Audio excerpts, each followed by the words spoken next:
Bonjour, c'est Aurélie du blog Devenir capitaine de son navire. Une nouvelle vidéo pour vous parler de ce confinement que je vis du coup aux Trois Sources, de ce reconfinement.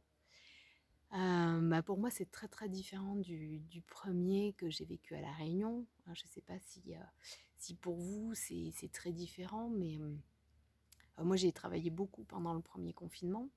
Je vivais toute seule et là on est quand même malgré tout dans une famille élargie. Donc bien sûr, un peu plus refermé sur le hameau, puisqu'on pouvait sortir pour quelques spectacles avant le couvre-feu.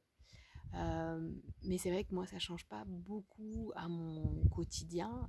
Je continue à travailler sur mon roman le matin, donc c'est vraiment consacré à l'écriture. L'après-midi, le fait qu'il y ait par contre pas d'accueil, de visite, etc., ça pose un peu plus les choses et ça nous permet de travailler de faire avancer l'entretien, les travaux. Il y a toujours de quoi faire, hein, c'est un grand domaine. Franchement, on bénéficie d'un super beau temps en ce début novembre. Ça fait 10 jours qu'il fait quand même essentiellement de belles journées. Donc ça facilite aussi le fait de s'occuper de l'extérieur. Je réfléchis beaucoup aussi à ce que je vais faire après. Les questionnements, ils ne sont pas toujours simples dans cette période. C'est assez contradictoire finalement. D'un autre côté, il y a ce reconfinement, on ne sait pas combien de temps ça va durer. Moi qui surveillais un petit peu Bali et l'ouverture des frontières, Bali réouvrirait en décembre. Bien sûr, c'est pas compatible avec l'état actuel en France, mais bon, ça ouvre peut-être des perspectives sur 2021. C'est vraiment assez difficile de savoir. En même temps, mes projets, ils sont pas forcément liés à un lieu. Des projets d'écriture, je continue la peinture, je continue à me former. Donc c'est aussi rentrer dans une forme de nomadisme, tout en étant posé, mais sans trop savoir où demain me mènera en termes de lieu.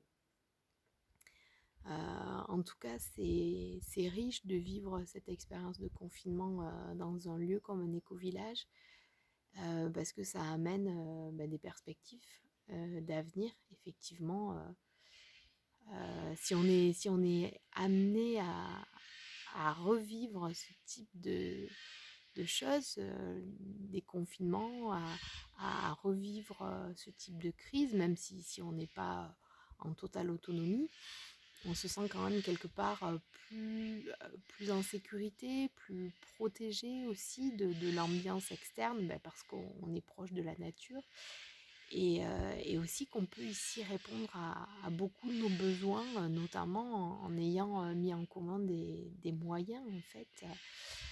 Donc ça fait vraiment réfléchir sur ce nouveau modèle, qui n'est pas nouveau, sur ce nouveau modèle pour moi, pour voir justement le besoin de cette solidarité. Je trouve qu'aussi on trouve, on veille les uns sur les autres, on peut se donner des petites attentions et ces attentions-là, ce lien humain qui persiste dans la crise, il est vraiment hyper important, hyper nourrissant. Donc moi je ressens vraiment beaucoup de gratitude de pouvoir vivre ce confinement ici. Beaucoup de gratitude aussi pour la météo parce que ça aide pour moi à vivre cet hiver. Voilà, en tout cas, si vous avez des questions, n'hésitez pas en commentaire ou par message privé à m'envoyer vos questions et vos retours. Comment vous vivez ce confinement?